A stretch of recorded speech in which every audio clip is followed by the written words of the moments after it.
I caught my wife at a fancy restaurant with another man on our 8th anniversary. No, I wasn't following her. I wasn't even supposed to be there. Call it fate or coincidence. But a colleague of mine, the kind of guy who's always available, called to discuss a project over a glass of whiskey. Let's meet at Ravenwood Grill. My treat, he said. I agreed. When I approached the restaurant and was about to go inside, I saw her through the window. She was sitting across from some man, and judging by their smiles, the dinner was going far better than our last couple of months together. I wanted to tell myself I was mistaken, that he was just a colleague or an old friend. But then she leaned across the table to touch his hand, and he nearly laughed as he handed her a glass of wine. I stayed outside. My heart was pounding like a drum, but I couldn't make myself walk in. I didn't know what to do. What happened next was the beginning of the end, but at that moment, I decided to pretend I hadn't seen anything. A mistake, a big mistake. I didn't go into the restaurant. Instead, I stood in the dark, hiding around the corner, watching the woman I had lived with for 8 years laugh at another man's jokes. Who was he? How long had this been going on? My head spun with questions, but I didn't walk in, didn't make a scene. Instead, I drove home and sat in the car in the garage until my hands stopped shaking. The next morning, I acted as if nothing had happened. "Good morning, honey," she said with her usual smile, handing me a cup of coffee. A smile I once adored now felt alien. Now, for a bit of backstory. My name is Ethan Grant. I'm 36 years old, and I'm the kind of man who likes to plan his life as if I'm building bridges, everything measured to the millimeter. By profession, I'm a structural engineer in Denver, and honestly, I'm pretty good at what I do. Lauren, my wife, was always my complete opposite. Wind in her hair, spur-of-the-moment decisions, laughter at unexpected moments. She was the woman who pulled me out of my office-bound life. We met at a charity gala. She was a guest, and I was one of the organizers. Her brilliance outshone everyone else's, and when she agreed to go to dinner with me, I felt like I'd hit the jackpot. We got married a year later, built a home, and created what I thought was a perfect life. But in the past few months, something had shifted. She grew distant, often stayed late at work, and her phone was practically glued to her hand. She used to share everything with me, from funny moments at work to what she had for lunch. But now I felt her slipping away from me. And there I was, standing outside that restaurant, watching my wife flirt with another man. The next few days passed in a haze. Work, home, the occasional conversation with Lauren. It all felt strange, as though I was living in a parallel world. But things weren't exactly normal. She started looking different, a new haircut, a different shade of lipstick. When I asked, decided to freshen up for work, she shrugged it off with, just felt like a change. Felt like a change? After 8 years of marriage and a decade of stability, Lauren suddenly needed a change? I tried not to overthink it. Everyone has the right to switch things up, right? But what unsettled me more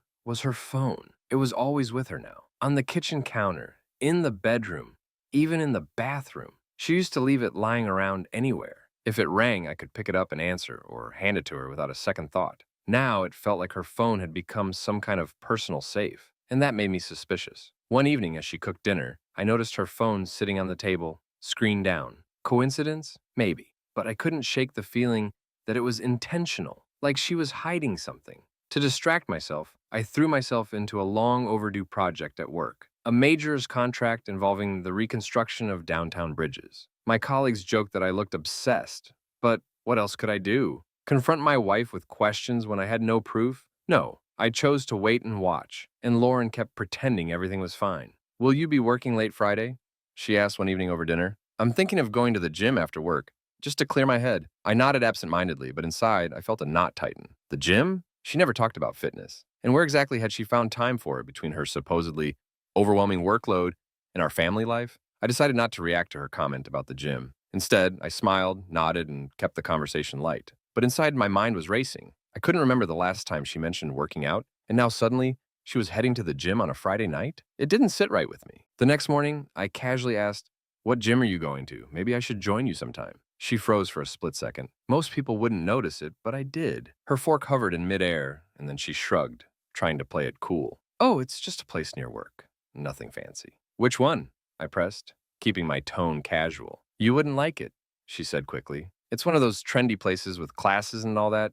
You're more of an old-school weights guy, right?" She smiled, trying to steer the conversation back to safer ground. I let it go, but her reaction confirmed my suspicion. She was hiding something. That Friday, I made up an excuse about staying late at the office. She didn't seem to care, barely looked up from her phone as she said, "Okay, have fun." At 6:30, I parked my car 2 blocks away from our house and waited. Sure enough, at exactly 7:15, she left. She wasn't wearing workout gear. No sneakers, no yoga pants. Instead, she was dressed in a fitted blouse and jeans that hugged her figure. Her hair was down, makeup subtle but polished, more like she was going on a date than to a gym. I waited until she pulled out of the driveway, then followed her. Now, I've seen my fair share of spy movies, but tailing someone in real life is a whole different ballgame. My heart was pounding as I kept a safe distance, my hands gripping the steering wheel so tightly they started to ache. She drove downtown, weaving through the streets until she parked outside a small cafe. I pulled over a block away and watched as she walked inside. For a moment, I considered just going in and confronting her, but something held me back. Instead, I waited. 10 minutes later, a man walked in, tall, athletic build, with that overconfident swagger you see in guys who've spent too much time in the gym. They hugged, not a quick, friendly hug either. It was the kind of embrace that lingered too long, with his hand resting a little too low on her back. I felt my stomach drop, but I forced myself to stay calm. I grabbed my phone and snapped a few pictures from the car. They weren't great, blurry through the windshield, but it was something. They sat down at a corner table, talking and laughing like old friends. Or maybe something more. I stayed outside, watching until they left an hour later. He walked her to her car, and when she unlocked it, he leaned in for a kiss. She didn't pull away. I sat there frozen. It wasn't anger or sadness that I felt in that moment. It was something colder, sharper, a quiet, calculating fury. This wasn't just a one-time thing. It was planned, coordinated, and they thought I'd never find out. I stayed in the car long after her taillights disappeared. The night had fallen silent, but inside me a storm raged. Every instinct screamed at me to drive after her, confront her, demand answers, but I held back. Patience, I told myself. Rushing in now would get me nothing but lies. When I finally stepped inside the house, it felt foreign. The same walls, the same furniture, but everything seemed colder. I sat in the living room, staring at the framed photos on the mantle. Our wedding day, vacations, family moments frozen in time. They felt like artifacts from another life, one I wasn't sure I recognized anymore. Lauren came home a little after 10. She walked in with that casual air of someone who had nothing to hide, humming softly under her breath. "How was your night?" I asked, forcing a smile as I folded the newspaper in front of me. "Oh, fine," she replied lightly, tossing her purse onto the counter. "Tiring, though.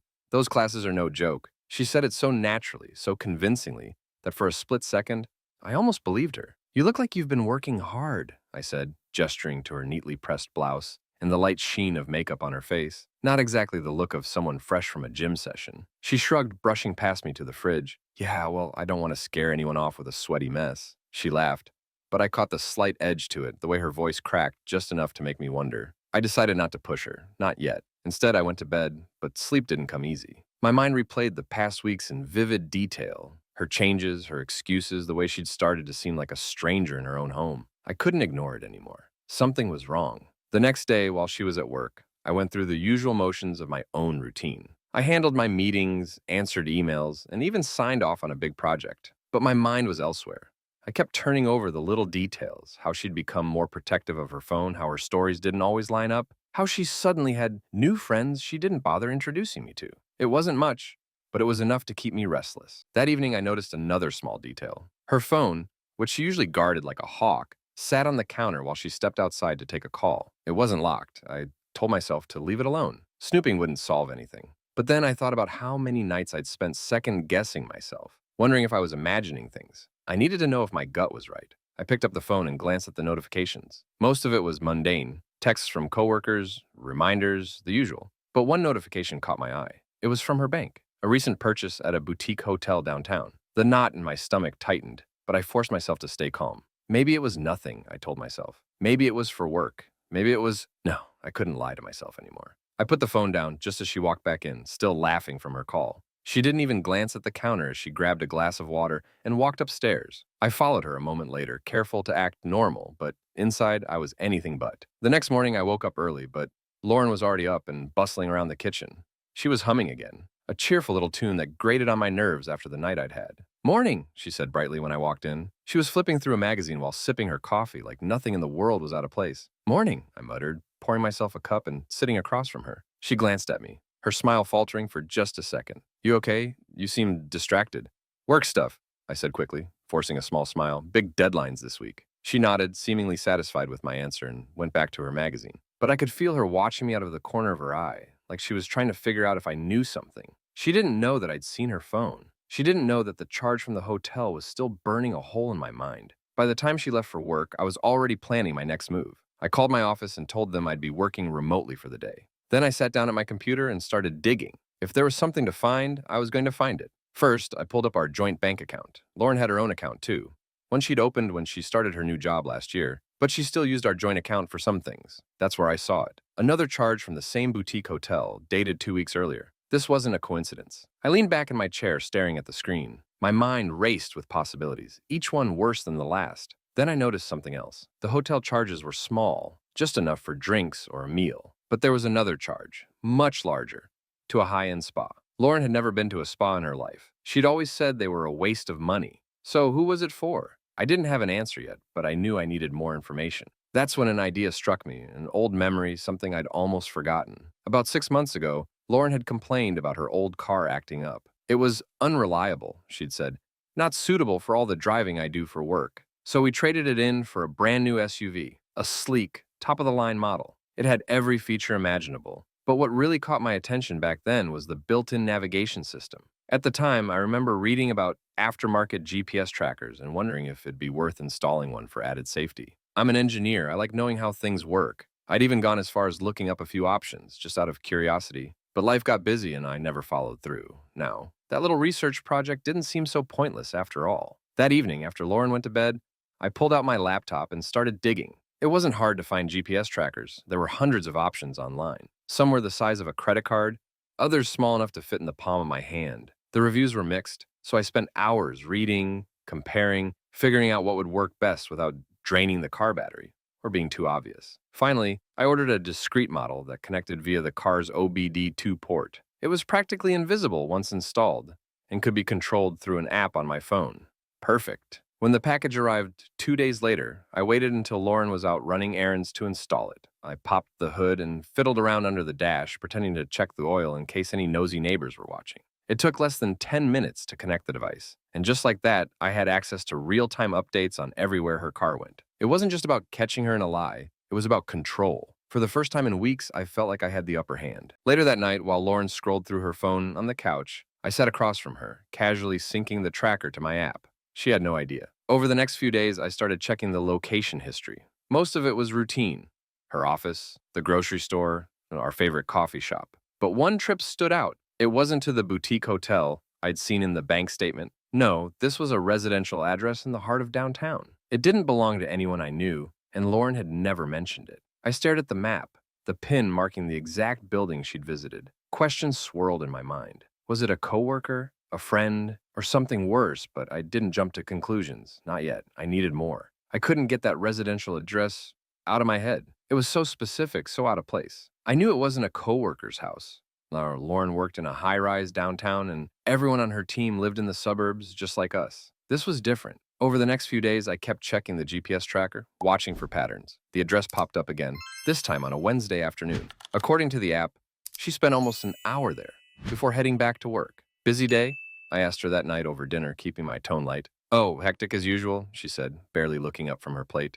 Back-to-back meetings, you know how it is. I nodded, biting back the urge to confront her. The more she lied, the more determined I became to uncover the truth. The following weekend, I decided to take things a step further. I told Lauren I needed to spend Saturday morning at the office catching up on a project. She didn't seem to mind. In fact, she seemed almost relieved. Once she left to meet a friend for brunch, I grabbed my phone and punched the address into Google Maps. If she wasn't going to tell me what was going on, I'd find out for myself. The drive downtown felt like it took forever. My mind raced with possibilities, each one worse than the last. When I finally pulled up to the building, I parked a block away and took a moment to steady my nerves. It was an old brownstone, tucked between a trendy cafe and a yoga studio, the kind of place that looked like it had been renovated for wealthy tenants. I stayed in the car, watching the entrance, waiting to see if anyone came or went. About 20 minutes later, a man walked out. He was in his early 40s, tall and broad-shouldered, wearing a fitted jacket and jeans. He carried himself with that same overconfidence I'd noticed in the guy at the cafe. I grabbed my phone and snapped a quick picture through the windshield. The quality wasn't great,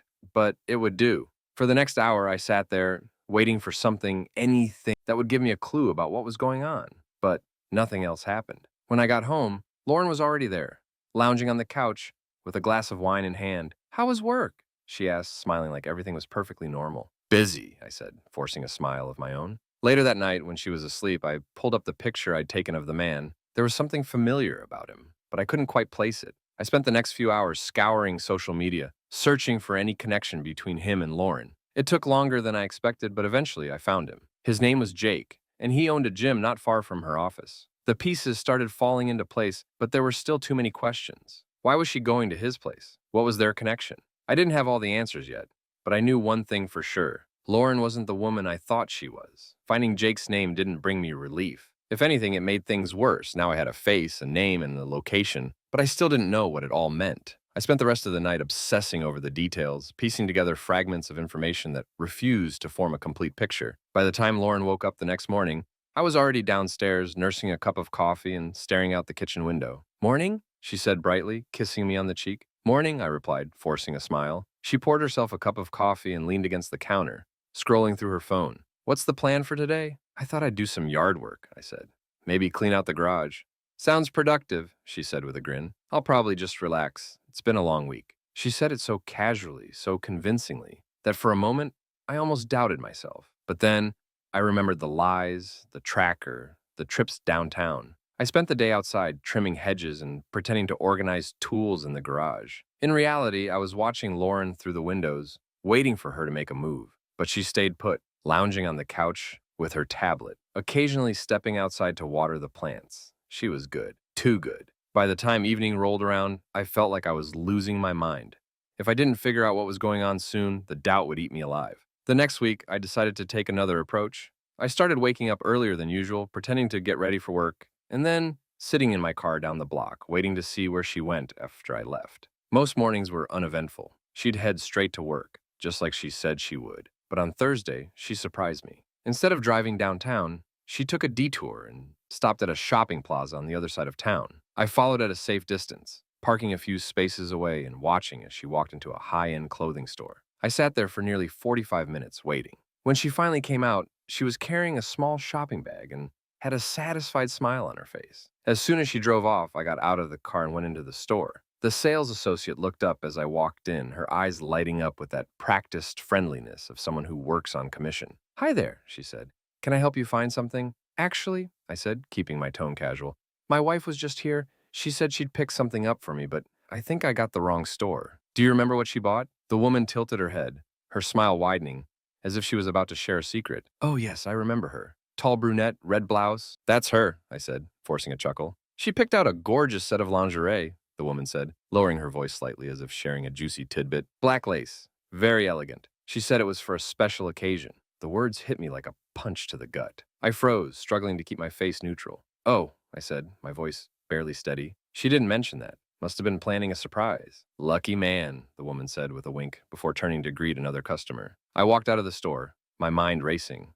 Lingerie, special occasion. Lauren and I hadn't had a special occasion in months. I got back into my car, gripping the steering wheel so tightly my knuckles turned white. This wasn't just some innocent shopping trip. She was planning something, and it wasn't for me. As I sat there, staring out at the parking lot, a cold determination settled over me. Whatever Lauren was hiding, I was going to find out. The drive home felt longer than usual. My mind was stuck on that black lace lingerie. "For a special occasion," the saleswoman had said, but Lauren hadn't mentioned any special occasion to me. When I got home, she was in the kitchen, pouring herself a glass of wine. She turned when she heard the door and smiled. "Hey, you're home earlier than I expected." I nodded, hanging up my jacket. "Yeah, things wrapped up quicker than I thought." She leaned against the counter, watching me closely. "How was your day?" "Busy," I said, my voice steady despite the storm brewing inside me. "Yours?" "Same old," she replied with a shrug. Taking a sip of wine, I couldn't stop myself. "Did you do anything fun today?" Her eyes flickered for the briefest moment, so quick I might have missed it if I hadn't been watching her so closely. But she recovered fast, smiling casually. "Not really. Just work and errands. Nothing exciting." I nodded, pretending to accept her answer, but my chest tightened. She was lying. Again. That night, as she slept soundly beside me, I stared at the ceiling, the events of the day replaying in my head. Every piece of this puzzle was falling into place, but I still didn't have the full picture. I needed more. The next morning, I woke up with a plan. "Hey, I was thinking," I said over breakfast, keeping my tone light. "We haven't had a date night in forever. How about this weekend?" Lauren hesitated, her fork pausing midair. "This weekend? I think I might have plans." "Plans?" I asked, feigning surprise. "Yeah, I think Claire wanted to get together," she said quickly, naming one of her friends. "Oh, that's fine," I said, smiling. Maybe next week then. She looked relieved, her shoulders relaxing as she nodded. Yeah, next week sounds great. But I wasn't letting it go. I waited until Saturday to put my plan into motion. Lauren left the house around noon, claiming she was meeting Claire for lunch. I waited a few minutes before grabbing my keys and heading out. I wasn't following her this time, but I had something else in mind. The address from the Jeep's tracker still burned in my notes. That mysterious brownstone downtown. Today, I was going to see it up close. When I got there, I parked a few blocks away and walked the rest of the distance. The building looked just as I remembered it. Elegant, discreet, with high windows and wrought iron accents. I stood across the street, my heart pounding as I debated what to do next. A young woman stepped out of the building, her arms full of grocery bags. I saw my chance. Crossing the street quickly, I offered her a polite smile. Need a hand? She looked startled but grateful. Oh, thank you. That would be great. I grabbed one of the heavier bags and followed her inside. The lobby was small but well decorated with polished floors and a sleek modern design. She led me to the elevator and pressed the button for the third floor. You live here long? I asked, trying to sound casual. About a year, she said. It's a nice building, but a bit pricey. Yeah, it looks like it, I replied, glancing around. As the elevator dinged open, I handed her the bag and thanked her for letting me help. She smiled and disappeared down the hall. But I didn't leave. Instead, I slipped into the stairwell, making my way back to the ground floor. I wasn't ready to knock on any doors, yet. But now I knew where Lauren was spending her time. It was only a matter of time before I uncovered the truth. I didn't have to wait long to confirm my suspicions. The next day, I decided to take a risk. I told Lauren I was heading into the office for a meeting, but instead I parked my car near that brownstone downtown. I had a hunch, and I was going to see it through. I sat there for over an hour, my eyes glued to the building's entrance. Cars passed, pedestrians walked by, but nothing happened. I was starting to think I'd wasted my time when I saw her, Lauren. She stepped out of her car, looking around nervously before walking up the steps to the front door. She was wearing that fitted blouse again, paired with a skirt that showed just enough to turn heads. I slid lower in my seat, my pulse racing as I watched her enter the building. For a moment, I considered just driving away.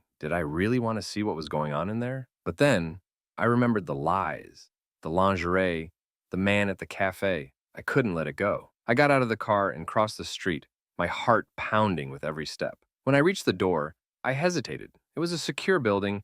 There was no way I'd get in without someone buzzing me through. But then, luck struck again. A delivery driver walked up, carrying a stack of packages. As he opened the door, I slipped in behind him, nodding like I belonged there. He didn't even look at me. Inside, the lobby was just as I remembered, sleek and modern, with a faint smell of fresh flowers. I checked the elevator panel and saw the third floor lit up.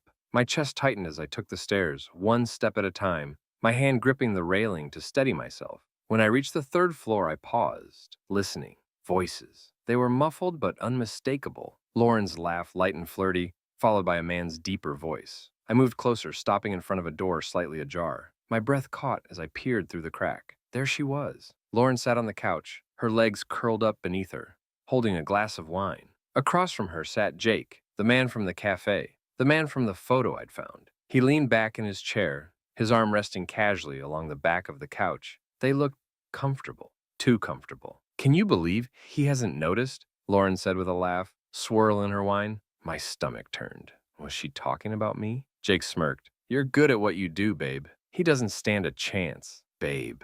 That the one word felt like a knife to the chest. I clenched my fists, my nails digging into my palms as I fought the urge to kick the door open and confront them right there. Instead, I stepped back into the stairwell, my mind racing. The truth hit me like a freight train. Lauren wasn't just lying to me, she was mocking me, laughing about how easy it was to fool me. I leaned against the wall, my chest heaving as anger and betrayal washed over me. But I didn't let it consume me. Not yet. If Lauren thought I was blind, she was wrong. I wasn't just going to expose her lies. I was going to make her regret every single one of them. I drove home in silence, my hands gripping the steering wheel so tightly my knuckles turned white. My mind wasn't just racing. It was calculating, planning, organizing every detail. Lauren and Jake thought they'd outsmarted me. They thought I was blind, a fool, someone too naive to see what was right in front of him. But they had no idea who they were dealing with. I didn't get to where I am in life by being stupid. Engineering isn't just a career for me. It's a way of thinking. Precision, structure, and execution. That's how you build something that lasts. Or in this case, how you destroy something completely. By the time I pulled into the driveway, I had the outline of a plan.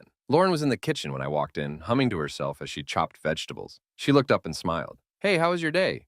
Good, I said evenly, setting my bag down on the counter. Got a lot done. That's great, she said, turning back to her cutting board. Dinner will be ready in 20. I nodded, watching her for a moment. She was so calm, so composed, completely oblivious to the storm brewing right under her nose. That night, after she went to bed, I sat in my office and started working on the details. The first step was financial. Lauren had always been careless with money, assuming I'd handle the bills and budgets like I always did, but now her carelessness was going to cost her. I logged into our joint bank account and started transferring funds. Nothing too obvious, just a few thousand here and there into a separate account she didn't know about. I'd set it up years ago for emergencies, but now it had a much bigger purpose. Next, I went through our credit card statements, flagging every purchase she'd made in the past 3 months. The hotel, the spa, the lingerie, every transaction told a story, and I was going to use it all. Then came the second step, Jake. I spent hours digging into his background, scouring social media, business directories, anything I could find. It didn't take long to discover his gym wasn't exactly the success story he liked to portray. He was drowning in debt, barely keeping the place afloat. I leaned back in my chair, a slow smile spreading across my face.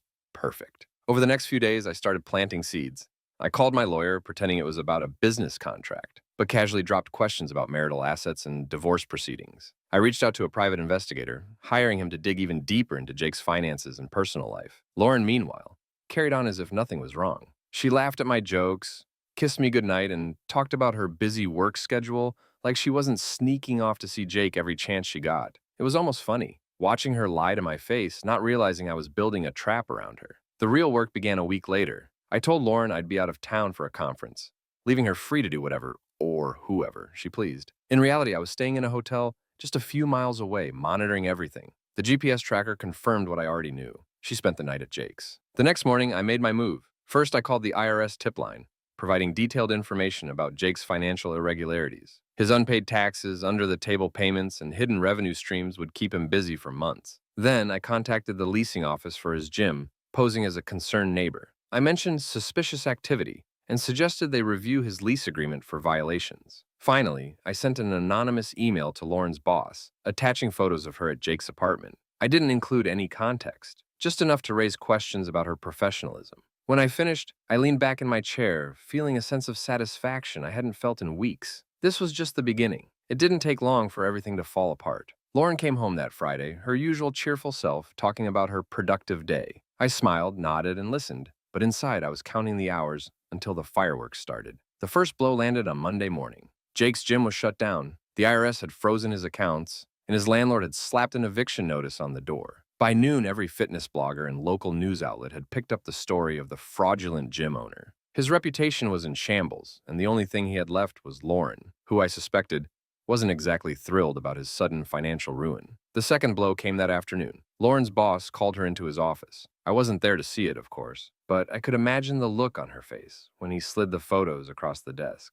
By the time she came home that evening, she was pale, shaken, and unusually quiet. "What's wrong?" I asked, feigning concern. "Nothing," she said quickly, forcing a smile, but I could see the cracks starting to form. The final blow came a week later. I had filed for divorce by then, citing infidelity and attaching all the evidence I'd gathered, the photos, the financial records, the messages. Lauren was served at work, and the shock on her face must have been priceless. When she came home that evening, I was waiting for her. "I thought we could talk," she said, her voice trembling.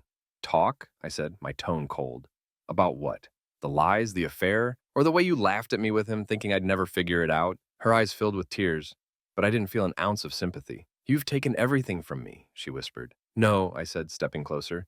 "You took everything from yourself. I just evened the playing field." The divorce was quick, efficient, and entirely in my favor. I kept the house, the cars, and the majority of our savings, thanks to the ironclad prenuptial agreement she'd so carelessly overlooked. Lauren walked away with nothing but the clothes on her back. Jake, he didn't fare any better. Between his financial ruin and the legal troubles I'd stirred up, he was drowning. Lauren moved in with him temporarily, but their relationship didn't last long. It turned out Jake wasn't the knight in shining armor she thought he was. And Lauren, stripped of her comforts and her facade, wasn't the woman he wanted. I heard through the grapevine that she tried to reconcile with her parents, but they wanted nothing to do with her after finding out about the affair. She was alone, unemployed, and living in a cramped studio apartment on the other side of town. As for me, I finally felt free. I started spending more time at work, throwing myself into projects that had taken a back seat during the chaos. That's when I began noticing Naomi, a colleague I'd always admired but never really seen until now. Naomi was everything Lauren wasn't: kind, genuine, and warm. She had a laugh that felt like sunlight breaking through clouds, And she didn't play games. At first, it was just coffee breaks and casual conversations, but over time, something deeper began to grow. She didn't rush me, didn't push for answers, but I found myself wanting to tell her everything. For the first time in months, I felt like I was moving forward. Justice had been served. Lauren and Jake had paid the price for their betrayal,